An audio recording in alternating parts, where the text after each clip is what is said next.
రాష్ట్రమంతా రాజకీయం ఒక ఎత్తైతే అక్కడి రాజకీయం మరో ఎత్తు. సమయం సందర్భం లేదు, వేళాపాళా లేదు. పరస్పరం విరుచుకుపడ్డమే ఇక్కడి నాయకులకి తెలుసు. కుదిరితే మాటల యుద్ధం, లేదంటే ముష్టిఘాతం. ఇది అక్కడి పొలిటికల్ స్పెషాలిటీ. అందుకేనేమో ఎన్నికలు జరిగి ఏడాది గడిచినా ఇంకా వేడి కొనసాగుతూనే ఉంది.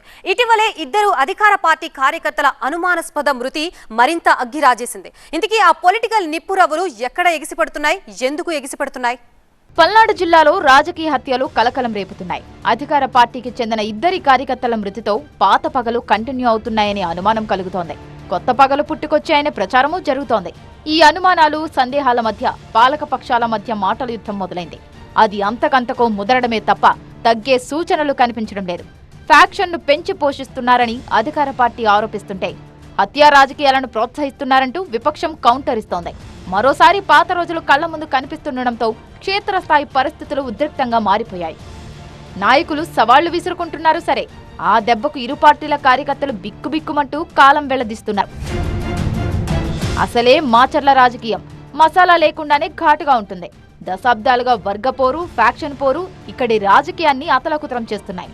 అలాంటి నియోజకవర్గంలో మరోసారి పగ, ప్రతీకారాలు తెర మీదకు రావడం స్థానికంగా కలకలం రేపుతోంది. వెల్దుర్తి మండలం గుండ్లపాడుకు చెందిన ఇద్దరు టీడీపీ కార్యకర్తల హత్యతో ఇక్కడి రాజకీయాలు మరోసారి రాజుకున్నాయి. పక్క రాష్ట్రం తెలంగాణలో ఓ ఫంక్షన్ కు బైక్ మీద వెళ్లుస్తున్న జవిశెట్టి వెంకటేశ్వర్లు అలియాస్ ముద్దయ్య, జవిశెట్టి కోటేశ్వరరావులను ప్రత్యర్థులు కారుతో గుద్ది చంపేయడం దుమారం రేపుతోంది. వీరిద్దరూ టీడీపీకి చెందిన కార్యకర్తలు కావడంతో ఇది పొలిటికల్ మర్డర్ అనే ప్రచారం జరుగుతోంది. ఈ హత్యలకు సంబంధించి అధికార పార్టీ వేళ్లన్నీ వైసీపీ నేత, మాజీ ఎమ్మెల్యే పిన్నెల్లి రామకృష్ణారెడ్డి, అతని తమ్ముడు వెంకటరామరెడ్డిల వైపే చూపిస్తున్నాయి. వారి వల్లే ఈ దారుణం జరిగిందని టీడీపీ ఎమ్మెల్యే జూలకంటి బ్రహ్మారెడ్డి ఆరోపిస్తున్నారు. అంతేకాదు, పిన్నెల్లి సోదరులపై పోలీసులు కేసు కూడా నమోదు చేశారు. అయితే వైసీపీ వర్షన్ మరోలా ఉంది. టీడీపీలో పెరిగిన ఆధిపత్య పోరు కారణంగానే ఈ హత్యలు జరిగాయని, వాటిని తీసుకొచ్చి తమకు అంటగట్టడం కరెక్టు కాదని మాజీ ఎమ్మెల్యే పిన్నెల్లి రామకృష్ణారెడ్డి మండిపడుతున్నారు. అటు అధికార పార్టీ, ఇటు ప్రతిపక్ష పార్టీ మాటల తూటాలు పేల్చుకోవడం మొదలెట్టడంతో మరోసారి మంటలు రాజుకున్నాయి. స్థానిక గుండ్లపాడులో గత కొంతకాలంగా ఫ్యాక్షన్ రాజకీయం నడుస్తోంది. ఏడాదిన్నర క్రితం గ్రామంలో టీడీపీ నేత తోట చంద్రయ్యను ప్రత్యర్థులు హత్య చేయడం కలకలం రేపింది. అప్పుడు వైసీపీ అధికారంలో ఉండటంతో ఇది ఆ పార్టీ నేతల పనేనంటూ తీవ్ర ఆరోపణలు గుప్పించారు టీడీపీ నేతలు. బలమైన నాయకుడిగా ఉన్న చంద్రయ్యను రాజకీయంగా అడ్డు తొలగించుకోవాలనే ఉద్దేశంతోనే ఈ దారుణానికి పాల్పడ్డారన్న విమర్శలు వినిపించాయి. చంద్రయ్య అంత్యక్రియల్లో స్వయంగా చంద్రబాబు పాల్గొన్నారంటేనే ఈ ఇష్యూ ఎంత రచ్చ అయిందో అర్థం చేసుకోవచ్చు. అయితే ఆ తర్వాత ఎలాంటి గొడవలు జరగకుండా పోలీసులు పటిష్ట చర్యలు చేపట్టారు. కూటమి అధికారంలోకి వచ్చాక ఇక్కడ పరిస్థితులు ఒక్కసారిగా మారిపోయాయి. వైసీపీ నేతల హడావుడి తగ్గిపోగా అధికార పక్షం టీడీపీలో 2 వర్గాలు ఏర్పడ్డాయి. ఒక్కో వర్గాన్ని ఒక్కో నాయకుడు లీడ్ చేస్తుండగా ప్రతిపక్షం నుంచి నేతల వలసలు మరింత చిచ్చురాజేశాయి. పార్టీలోకి ఒకరి నేతృత్వంలో వచ్చి చేరుతున్న నేతలు మరో వర్గానికి నచ్చడం లేదు.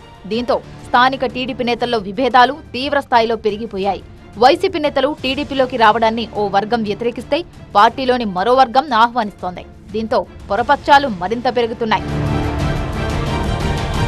పోయిన నెలలో ఎమ్మెల్యే జూలకంటి బ్రహ్మారెడ్డి పుట్టినరోజు సందర్భంగా ఈ 2 వర్గాలు ఏర్పాటు చేసిన ఫ్లెక్సీలు మరింత జగడం ముదిరేలా చేశాయి. ఓ వర్గం ఏర్పాటు చేసిన ఫ్లెక్సీలు ఇంకో వర్గానికి నచ్చలేదు. దీంతో పరస్పరం దాడులకు దిగారు. నిన్న మొన్నటి దాకా ప్రత్యర్థులుగా ఉన్నవారు ఇప్పుడు తమతో కలిసి టీడీపీ ఫ్లెక్సీలు కట్టడం పార్టీలోని ఓ వర్గం జీర్ణించుకోలేకపోతున్నట్టు తెలుస్తోంది. 2 వర్గాలు రెచ్చిపోవడంతో ఉద్రిక్త పరిస్థితులు ఏర్పడ్డాయి. దీంతో అప్రమత్తమైన పోలీసులు భారీ బందోబస్తు ఏర్పాటు చేశారు. ఇటీవల పల్నాడు ఎస్పీ ఇక్కడే నిద్ర చేసి పరిస్థితులను సద్దుమణిగేలా చేశారు. అయితే సరిగ్గా 4 రోజుల తర్వాత ఇద్దరు టీడీపీ కార్యకర్తలను ప్రత్యర్థులు మట్టుబెట్టడం కలకలం రేపుతోంది. హత్యల వెనుక వైసీపీ నేతల హస్తం ఉందని టీడీపీ నేతలు ఆరోపిస్తున్నారు.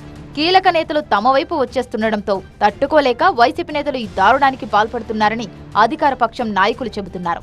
ఈ హత్యల వెనుక వైసీపీ నేతల ప్రోత్సాహం ఉందని వాదిస్తున్నారు. టీడీపీలో చేరాక ఆ నేతలతో తమకేంటి సంబంధం అంటున్నారు వైసీపీ నాయకులు. టీడీపీలో 2 వర్గాల మధ్య ఆధిపత్య పోరు ముదిరి హత్యలకు తెగబడితే దానిని తమపై రుద్దడం సరికాదంటున్నారు. వాళ్లేం చెప్పినా, వీళ్లేం బదులిచ్చినా ఫ్యాక్షన్ కు కేరాఫ్ గా చెప్పుకునే మాచర్లలో మాత్రం మరోసారి హత్య రాజకీయాలకు తెరలేచిందనే ప్రచారం జరుగుతోంది. కొత్త పగలు స్టార్ట్ అయ్యాయనే ప్రచారమూ జోరందుకుంది.